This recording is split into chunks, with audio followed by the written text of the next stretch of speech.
नमस्कार साथियों, स्वागत है आपका रेपो सॉफ्टवेयर में। मेरा नाम महेश है और मैं हूँ आपका यूपीएसआई गाइड। तो आज इस वीडियो में हम जानेंगे जो भी भाई हमारे कंप्यूटर ऑपरेटर का टाइपिंग एग्ज़ाम देने जाएँगे और वहाँ उनको क्या गलतियाँ नहीं करनी है, क्योंकि इस बार का जो एग्ज़ाम है थोड़ा डिफरेंट लेवल का होने वाला है। आपको हमेशा से तैयारी कराई गई है कि आप तैयार रहो कि हाइलाइटर आएगी एग्ज़ाम में, ठीक है? आप हाइलाइटर को अपने दिमाग में बैठा के तैयारी करते रहे हो अभी तक। तो इस बार एग्ज़ाम में हाइलाइटर नहीं है, तो चीज़ें काफ़ी ज़्यादा टफ़ हो जाती हैं। साथ ही साथ कुछ रूल्स और ऐसे भी हैं, जिसमें बहुत सारे बच्चे कन्फ्यूज़्ड हैं, जैसे 500 वर्ड की टाइपिंग करनी ही है कि नहीं? देखिए, तो ये सब चीज़ों को मैं इस वीडियो में आपको सारा क्लैरिफ़ाई कर दूँगा, ठीक है? इस वीडियो में हम डिफरेंट रिज़ल्ट्स को भी एनालाइज़ करेंगे कि अगर आप किस टाइप के मिस्टेक्स करते हो, तो क्या पेनल्टीज़ वहाँ पे आपको लगेगी, ठीक है? और कितना टाइपिंग आपको करना है क्वालीफ़ाई होने के लिए। तो पूरे वीडियो को आप ध्यान से देखें और इस वीडियो में अगर आपको कोई भी सवाल हो, तो आप कमेंट के माध्यम से आप ज़रूर पूछें। एग्ज़ाम से पहले उसको भी रेक्टिफ़ाई या क्लैरिफ़ाई कर दिया जाएगा।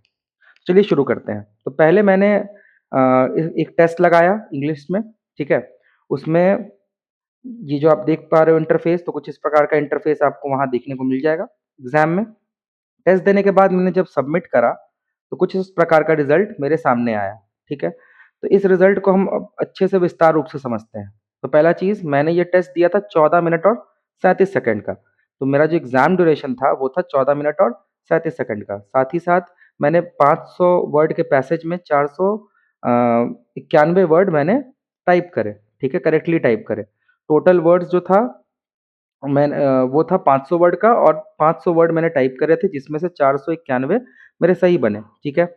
यहाँ पे फुल मिस्टेक्स मैंने 6 कमिट करे और हाफ मिस्टेक मैंने 3 कमिट करे। 3 में कौन-सा हाफ मिस्टेक मैंने करा है बच्चों? तो वो था कैपिटलाइज़ेशन एरर और पंक्चुएशनल एरर। तो इसके बारे में भी हम जानेंगे कि ये दोनों एरर क्या होता है, ठीक है? तो सबसे पहले तो कैपिटलाइज़ेशन एरर समझ लेते हैं। तो कैपिटलाइज़ेशन का मतलब ही होता है कि अगर मान लीजिए आपको पैसेज में दिया हुआ है कि कहीं आपको लिखना था इट और आपने टाइप कर दिया स्मॉल में आई और टी, तो ये आपका चला जाएगा कैपिटलाइज़ेशन एरर के अंदर, ठीक है? क्योंकि वहाँ पे आपको टाइप करना था कैपिटल आई और यहाँ पे आपने टाइप कर दिया स्मॉल आई, तो ये चला गया आपके अंदर कैपिटलाइज़ेशन एरर के अंदर, ठीक है? पंक्चुएशनल एरर क्या होता है बच्चों? तो ये भी जान लेते हैं। तो पंक्चुएशनल एरर ये है कि इट के बाद यहाँ पे कॉमा था, तो मैंने ये कॉमा नहीं दिया या फिर यहाँ पे फुल स्टॉप लगा दिया या फिर कोई और भी पंक्चुएशन जो होते हैं जैसे क्वेश्चन मार्क, एक्सक्लेमेशन मार्क, कुछ भी मैंने यहाँ पे लगा दिया, तो वो आपका चला जाता है पंक्चुएशनल एरर के अंदर, ठीक है? मेरी नेट स्पीड इसमें 33 थी और ग्रॉस स्पीड मेरी बनी 34 डब्ल्यूपीएम की। तो आयोग आपका ग्रॉस स्पीड माँगता है इसमें, ठीक है? तो ग्रॉस स्पीड मेरी 34 बनी और एक्यूरेसी मेरी थी 98%, एरर मैंने 2% कमिट कर दिया, ठीक है? तो इसलिए इस आधार पे मैं यहाँ पे क्वालिफ़ाइड हूँ, ठीक है? आप यहाँ पे देख पाओगे कि मैं यहाँ पे क्वालिफ़ाइड हूँ, ठीक है? फिर मैंने दूसरा टेस्ट दिया, सेम आपका उसी प्लेटफ़ॉर्म पे और यहाँ पे अगर आप देखोगे कि पिछले के मुकाबले मैंने 500 वर्ड की जगह यहाँ पे मैंने टाइप करा है 481 वर्ड, ठीक है? जिसमें से मेरे 476 वर्ड सही थे। 15 मिनट का ये टेस्ट था, जिसमें मैंने 129 बार बैकस्पेस का इस्तेमाल भी करा, ठीक है? इस वाले रिज़ल्ट में आप देखोगे मेरी फुल मिस्टेक 4 बनी, जिसमें कि 3 जो थी मेरी स्पेलिंग मिस्टेक के अंदर थी और 1 जो मेरा था वो एडिशन या सब्स्टिट्यूशन एरर रहा है, ठीक है? हाफ मिस्टेक की बात करें, तो मेरी एक कैपिटलाइज़ेशन एरर मैंने इसमें भी करा है। इसमें मेरी ग्रॉस स्पीड बन के आई 32 डब्ल्यूपीएम की। तो इंग्लिश में तो आपको पता ही है 30 चाहिए ग्रॉस और हिंदी में आपको 25 चाहिए। तो ये तो आपको समझ में आ गया होगा कि इस आधार पे मैं यहाँ पे क्वालिफ़ाइड हूँ, ठीक है? क्योंकि यहाँ पे मेरी एक्यूरेसी भी 95% है और स्पीड भी मेरी 32 की है, तो इसलिए मैं क्वालिफ़ाइड हूँ। मैंने टाइप करा था बच्चों 481 वर्ड और 476 वर्ड इसमें मेरे सही थे, ठीक है? तो इस वाले को भी समझ में आ गया आपको। अब नीचे चलते हैं, दूसरे रिज़ल्ट पेज, सेम पैसेज को मैंने फिर से दिया, लेकिन इस बार मैंने टाइम अपनी थोड़ी घटा दी, जो कि 15 मिनट से मैंने कर दिया इसको 14 मिनट का। तो 14 मिनट का जब मैंने टेस्ट दिया, अब मैंने 500 वर्ड में मैंने टाइप करे 456 वर्ड, ठीक है? उसमें से मेरे 448 वर्ड सही थे, ठीक है? बैकस्पेस इसमें भी मैंने 110 बार यूज़ करा और मेरी फुल मिस्टेक फिर से बनकर आई 4 की, ठीक है? यहाँ पे स्पेलिंग मिस्टेक मैंने 2 कमिट करा, एडिशन और सब्स्टिट्यूशन मेरी 1 थी यहाँ पे, ठीक है बच्चों? हाफ मिस्टेक भी मैंने यहाँ पे 4 कमिट किया है, ठीक है? तो हाफ मिस्टेक क्या होता है बच्चों? तो अगर आप 2 हाफ मिस्टेक कमिट करते हो तो वो 1 फुल मिस्टेक के बराबर होता है, ठीक है? तो इस बात का आपको ध्यान रखना है कि आप अगर 2 हाफ मिस्टेक करते हो तो आप वो 1 फुल मिस्टेक में गिना जाएगा, ठीक है? यहाँ पे भी ग्रॉस मेरी 32 बन के आई, एक्यूरेसी मेरी 90% थी, एरर मैंने 10% करा था, इसलिए मैं यहाँ पर भी क्वालिफाइड हूँ, ठीक है? ये बात आपको समझ में आ गई होगी। यहाँ पे आप देख पा रहे होगे एरर टाइप्स को भी, एरर टाइप्स भी आपको आराम से यहाँ दिख रहा होगा, जैसे यहाँ पे स्लीप था, यहाँ पे स्लीप मैंने लिखा, ठीक है? और यहाँ पे पंक्चुएशन यहाँ पे देना था फुल स्टॉप, मैंने दे दिया कॉमा, नहीं सॉरी यहाँ कॉमा देना था, मैंने दे दिया फुल स्टॉप। तो ये चला गया आपका पंक्चुएशन में। यहाँ पे आप इट देख रहे हो, यहाँ पे लिखना था कैपिटल आई और टी, मैंने स्मॉल आई टी लिख दिया, तो ये चला गया आपका आपका कैपिटलाइजेशन के अंदर, ठीक है? तो इस प्रकार से आपका यहाँ पे ट्रैक होता है कि आप कौन सा टाइप का मिस्टेक आप कमिट कर रहे हो, ठीक है? तो एग्जाम में आपको इस बात का पूरा ध्यान रखना है कि इन छोटी-छोटी मिस्टेक से आपको बचना है। जैसे हाफ मिस्टेक भी अगर आप ज़्यादा कमिट कर दोगे तो वो आपका फुल मिस्टेक में बदल जाएगी, ठीक है? तो इसका आपको ध्यान रखना है क्योंकि अगर आप ज़्यादा मिस्टेक्स करते हो तो उससे तो आपकी एक्यूरेसी डाउन जाएगी ही, साथ ही आपका स्पीड भी डिक्रीज़ होगा, ठीक है? तो इस बात का आपको ध्यान रखना है बच्चों। अब हम दूसरे रिज़ल्ट पेज की तरफ चलते हैं, ठीक है? दूसरे रिज़ल्ट पेज में चलते हैं। यहाँ पे अगर आप देखोगे तो मैंने फिर से एक टेस्ट दिया हिंदी की, ठीक है? तो हिंदी में मैंने कितना टाइप करा बच्चों? 400 वर्ड का पैसेज था, उसमें मैंने 361 वर्ड टाइप करे, करेक्ट मेरा 360 था, ठीक है? और टाइम ड्यूरेशन मुझे लगा 15 मिनट की, ठीक है बच्चों? तो यहाँ पे देखो आप 79 टाइम्स मैंने बैकस्पेस यूज़ करा और फुल मिस्टेक मेरी 1 थी, जो कि थी मेरी स्पेलिंग मिस्टेक, ठीक है बच्चों? तो ये तो आपको समझ में आ गया होगा। तो यहाँ पे आप देखो मैं क्यों डिस्क्वालीफाई हुआ, मेरी एक्यूरेसी तो 90% थी, लेकिन मेरी स्पीड यहाँ पे मात्र 24% थी, ठीक है? इस कारण से मैं यहाँ पे डिस्क्वालीफाइड हो गया। तो आयोग को दोनों चाहिए, आपका स्पीड भी चाहिए, ग्रॉस स्पीड भी चाहिए और साथ में एक्यूरेसी भी चाहिए, ठीक है? और वो तभी आएगा जब आप 400 से इतना निकट मतलब 370 वर्ड, 80 वर्ड से ऊपर आप टाइप करते हो, तभी ये चीज़ पॉसिबल है। चलिए, अब दूसरी तरफ भी चलते हैं, फिर से एनालाइज़ करते हैं। फिर से मैंने टेस्ट दिया एक, ठीक है? फिर से मैंने हिंदी की एक टेस्ट लगाई, उसको भी मैंने सबमिट किया तो कुछ इस प्रकार का रिज़ल्ट मिला। जैसे कि यहाँ पे 400 वर्ड का पैसेज था, उसमें से मैंने 398 शब्द मैंने टाइप करे, जिसमें से मेरे 100% सही थे सारे शब्द, ठीक है? इसमें मेरे 100% मैंने सही टाइप करा इस बार, ठीक है? तो जो मेरी फुल मिस्टेक थी बच्चों, वो थी मेरी 2 फुल मिस्टेक कैसे आई यहाँ पे? जो कि थी ओमिशन की, जो कि ओमिशन यहाँ पे आपको दिख पा रहा होगा कि ये वर्ड मुझसे टाइपिंग के दौरान छूट गई, ठीक है? और यहाँ पे मेरा ग्रॉस कितना बना बच्चों? मेरा ग्रॉस बना 26 का और एक्यूरेसी थी मेरी 100%, 100% से थोड़ी कम होगी, वो होगा आपका 99.5%, ठीक है? तो वो आपका 100% हो गया, एरर आपका 0.5 है, तो क्योंकि ये क्या कहते हैं ओवरऑल कर देती है, तो ये यहाँ पे आपको 1% आपको दिख रहा होगा, ठीक है? तो कुछ इस प्रकार से मैं फिर से यहाँ पे क्वालिफाई की कैटेगरी में आ गया, ठीक है बच्चों? तो ये था आपका ओवरऑल रिजल्ट एनालिसिस, किस प्रकार आपको वहाँ टाइपिंग देनी है। अब मैं कुछ टिप्स की बात करूँगा जिसको आपको ना भूल कर भी आपको इसको याद रखना है। टिप नंबर पहला आपका कि अगर आप वहाँ टाइपिंग कर रहे हो, सबसे पहली चीज़ हाइलाइटर हाइलाइटर क्योंकि नहीं है, तो अब आपको लाइन स्किप से बचना है बच्चों, लाइन स्किप से बचना है।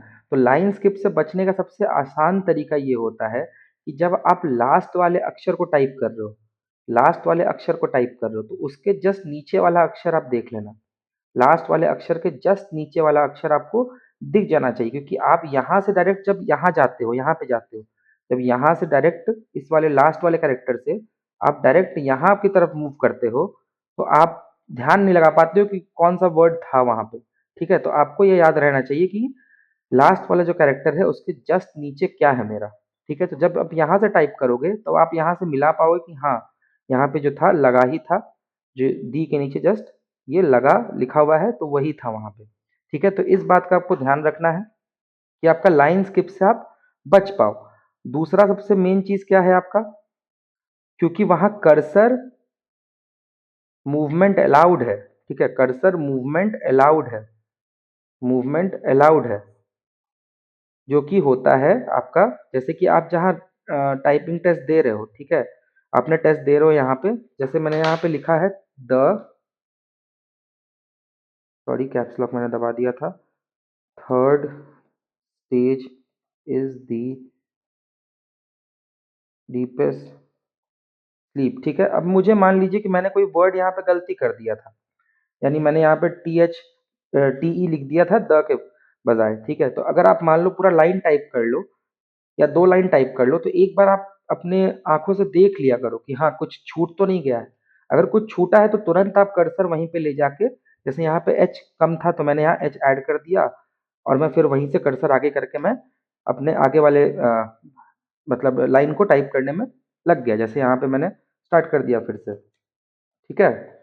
तो कुछ इस प्रकार अपने कुछ एरर्स को आप बचा सकते हो कि मान लीजिए आपने कुछ छोटा-मोटा मिस्टेक कर दिया होगा वर्ड में या फिर पंक्चुएशन में मिस्टेक कर दिया होगा। तो कुछ इस प्रकार आप कर्सर को वहाँ पे ले जाके अपनी चीज़ों को ठीक कर सकते हो।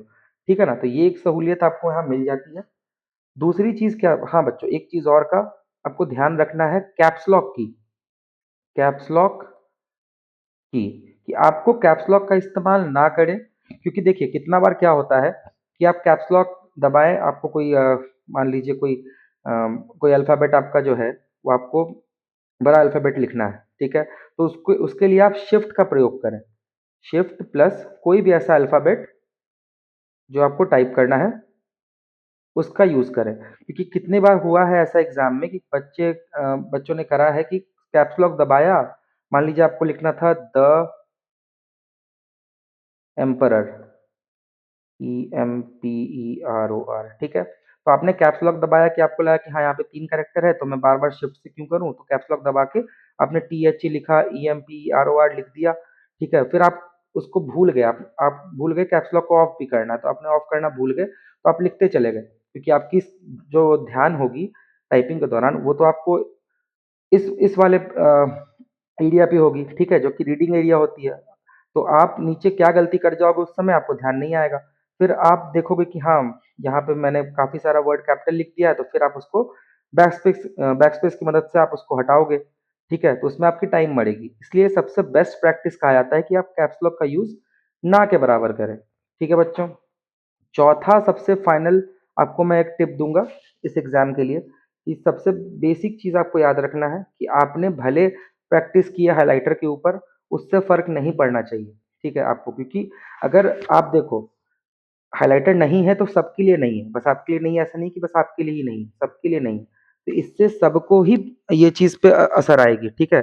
तो कहीं न कहीं आयोग को लास्ट में जाके कुछ न कुछ कंसिडरेशन करना ही पड़ेगा, या तो वो वेटिंग लिस्ट का साइज़ बढ़ाएँगे, ठीक है? तो इन सब चीज़ों को अपने दिमाग से निकाल दो, आपको कॉन्फिडेंटली वहाँ टाइपिंग दे के आनी है, ठीक है? अपने मिस्टेक्स को आप भूल जाओ कि हाँ, वहाँ क्या क कमिट कर पाओगे या कुछ भी।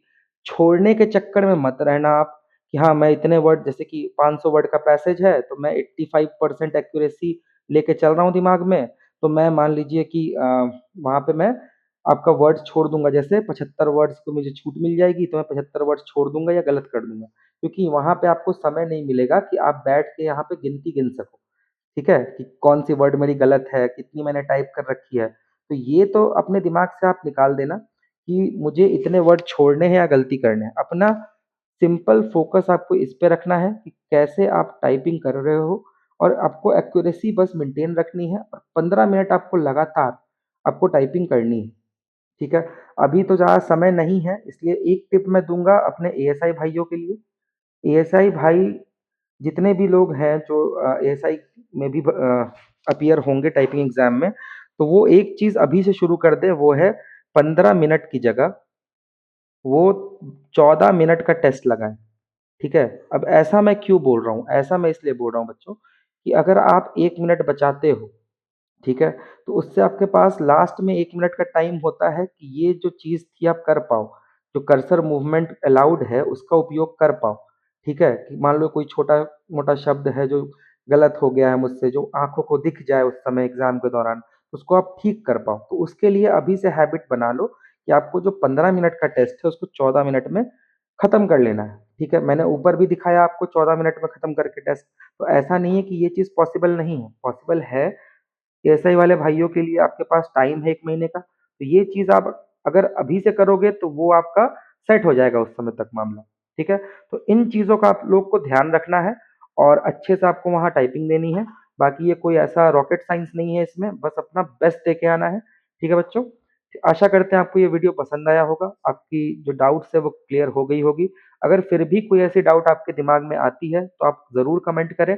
मैं कोशिश करूँगा कि जल्द से जल्द उन सब चीज़ों का मैं आपको सॉल्यूशन दे पाऊँ। धन्यवाद and all the best for your exams.